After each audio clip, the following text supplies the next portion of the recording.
reasonable and rational enactment in tune with the constitutional provisions, particularly Article 300A of the Constitution. महोदया, सवाल ये है कि आज जो हमारे सामने ये बिल आया है,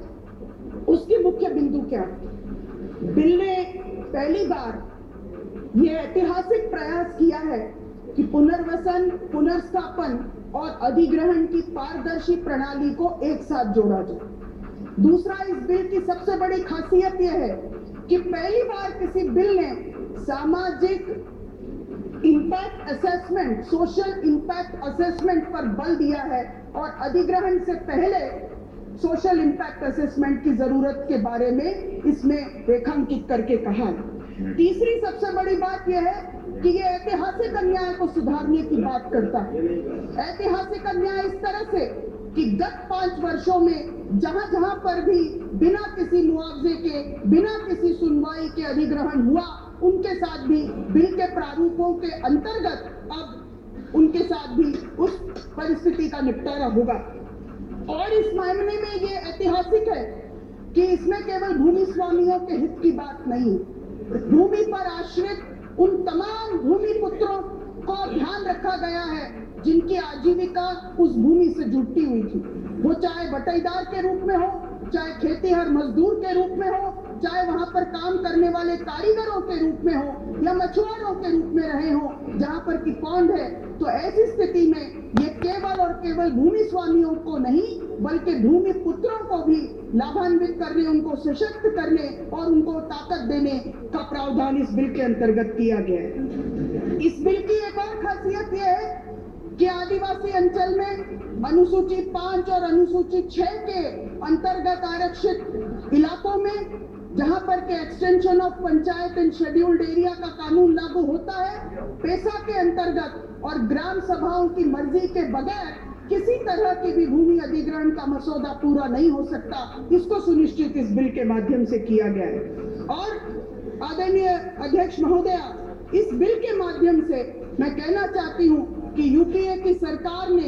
एक बार फिर यह साबित किया है कि किसानों के हित में जिस सरकार ने पहले बैंकों के राष्ट्रीयकरण का ऐतिहासिक फैसला किया, हरित क्रांति का ऐतिहासिक फैसला किया, न्यूनतम समर्थन मूल्य बढ़ाने का ऐतिहासिक फैसला किया, एक बार फिर साबित किया कि भूमि पर आश्रित भूमि स्वामियों और भूमि पुत्रों की मर्जी के बगैर अगर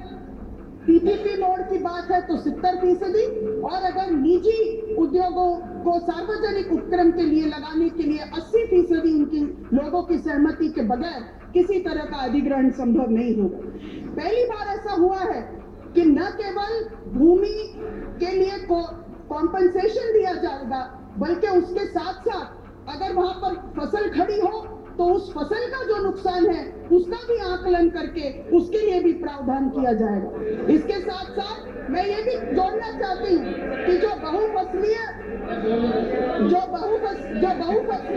और सिंचित भूमि की बात है, वहां पर भी सीमा तय करने की बात की गई है, ताकि राज्य ये सीमा तय कर सके कि कहीं पर भी बहुफसलीय और सिंचित जमीन पर किसी तरह से अधिग्रहण के विषय में सोचने से पहले एक राज्य की सरकार उसकी सीमा तय कर सके। महोदय, मैं यहाँ पर ये भी जोड़ना चाहती हूँ कि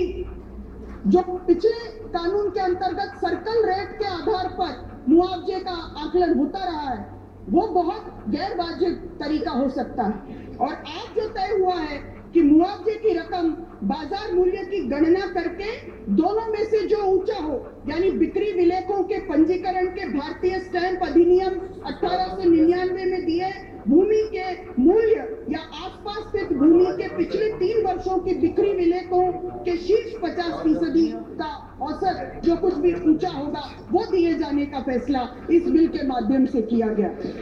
माननीय महोदया, इस बिल के माध्यम से ये भी प्रयास हुआ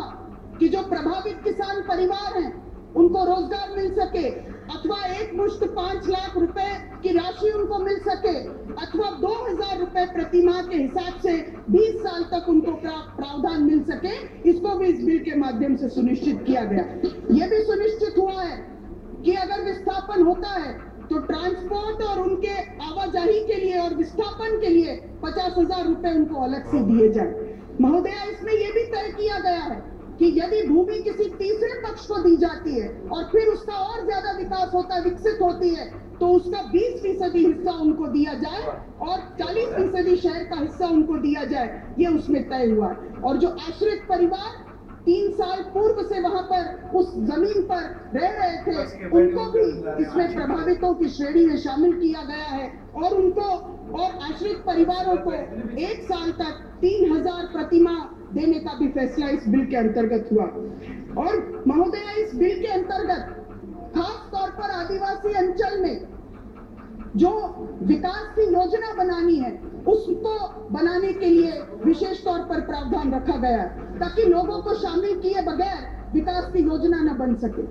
यह भी तय किया गया है कि अगर जिले से बाहर का विस्थापन होगा तो 25% या 50,000 एक मुश्त राशि उनको मदद के तौर पर दी जाए। उनके सामुदायिक अधिकार जिसको कि सुनिश्चित किया जाना बहुत जरूरी है, उसको भी सुनिश्चित करने का प्रावधान है। और जो गैर बनीय भूमि है, उसमें उनके पास वैकल्पिक ईंधन की व्यवस्था हो, वनोपज की व्यवस्था हो, फॉडर की व्यवस्था हो, इसको भी सुनिश्चित करने का प्रयास हुआ है। जो अनुसूचित जाति जनजाति के भाई हैं,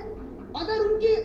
जमीन का अधिग्रहण होता है तो उतनी ही जमीन या 2.5 गुना जो कुछ भी कम हो वो उनको बदले में देने तथा ऐसे आश्रित परिवार को 1 वर्ष तक प्रतिमाह 3,000 रुपए या 50,000 रुपए एक मुश्त देने का प्रावधान रखा गया। कुल मिलाकर मैं ये कहना चाहती हूँ कि ये पहला ऐसा प्रयास है, पहला ऐसा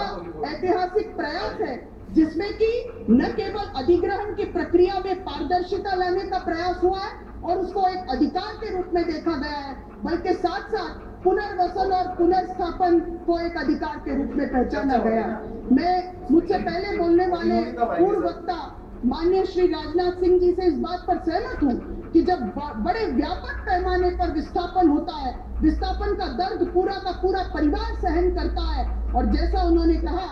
भूमि हमारे लिए केवल एक जमीन का टुकड़ा नहीं है, केवल एक ज्योग्राफी नहीं है, उससे हमारी संस्कृति, हमारा लोक जीवन जुड़ा हुआ है। और इसीलिए जब नियमगिरी के आदिवासी भाई अपने अधिकार की लड़ाई लड़ते हैं तो हमारे पार्टी के नेता आदरणीय राहुल जी उनके बीच जाते हैं, और जब भट्टा पर सोल किसान आंदोलन करते हैं तब भी वो उनकी सुनवाई करते हैं। ये बिल्कुल सही बात है कि नियमगिरी के किसानों की लड़ाई लड़ना या फिर उन सब लोगों की लड़ाई लड़ना जो कि कहीं ना कहीं अपनी आवाज को पहुंचा नहीं सकते, वो जिम्मेदारी हम सब लोगों की है। मैं मानती हूँ कि आने वाले समय में हम लोगों को इस बिल के प्रावधानों को लेकर जरूरत इस बात की है कि ये बिल पारित हो, और न केवल ये किसान के हित में है बल्कि उन सब लोगों के हित में है जो कि न केवल भूमि स्वामी के तौर पर जमीन उनके मालिकी रखते हैं, बल्कि भूमि पर आश्रित और अपनी आजीविका के लिए उस पर निर्भर करते हैं, उनके भी हितों का ध्यान इस बिल के माध्यम से रखा गया है। और आखिर में मैं कहना चाहती हूँ माननीय अध्यक्ष महोदय, आपके माध्यम से मंत्री जी को कि आप ये बिल लेकर के आए हैं, लेकिन व्यापक पैमाने में देश भर में लैंड रिकॉर्ड्स की दुरुस्ती और भूमि सुधार के मामलों में ग्रामीण विकास मंत्रालय को अन्य सभी राज्य सरकारों के साथ मिलकर निश्चित तौर पर प्रयास करने की जरूरत है। राजस्व की जमीन और वन की जमीन दोनों के बीच में इतना ज्यादा घालमेल है कि जब तक इन दोनों के बीच का उन्मूलन नहीं होता और रिकॉर्ड्स का दुरुस्तीकरण नहीं होता, तब तक हम किसी भी तरह से पूरा न्याय नहीं कर पाएंगे। और ये भी सुनिश्चित करना जरूरी होगा, आपके माध्यम से सभापति जी मैं कहना चाहती हूँ, ये भी सुनिश्चित करना जरूरी होगा कि जितने भी आदिवासी अंचल हैं वहाँ पर पैसा का कानून तो बन गया, लेकिन आज भी नियम नहीं बन पाए हैं, बहुत से राज्यों में नियम नहीं बना पाए हैं। तो ऐसे में जबकि पैसा कानून के माध्यम से ही सुनवाई होनी है, तब हम उसको किस तरह से नियमित करेंगे, इसके विषय में मैं महसूस करती हूँ कि ग्रामीण विकास मंत्री जी को और आदिवासी मामलों के मंत्री जी को निश्चित तौर पर सकारात्मक कदम उठाने चाहिए। इसके साथ साथ मैं इस अभूतपूर्व प्रयास के लिए माननीय ग्रामीण विकास मंत्री जी को लाखों लाख किसानों और भूमिहीन लेकिन भूमि पर आश्रित लोगों की सुनवाई करने के लिए और उनको विकास में भागीदार बनाने के लिए मैं एक बार फिर उनका स्वागत करती हूं और धन्यवाद करती हूं कि आपने यह ऐतिहासिक कदम उठाया और आपने ये बिल प्रस्तुत किया। मैं आपका इस अवसर पर बहुत बहुत धन्यवाद करती हूँ कि आपने मुझे बोलने का मौका दिया। Thank you very much. Shri Mulayam Singh Yadav.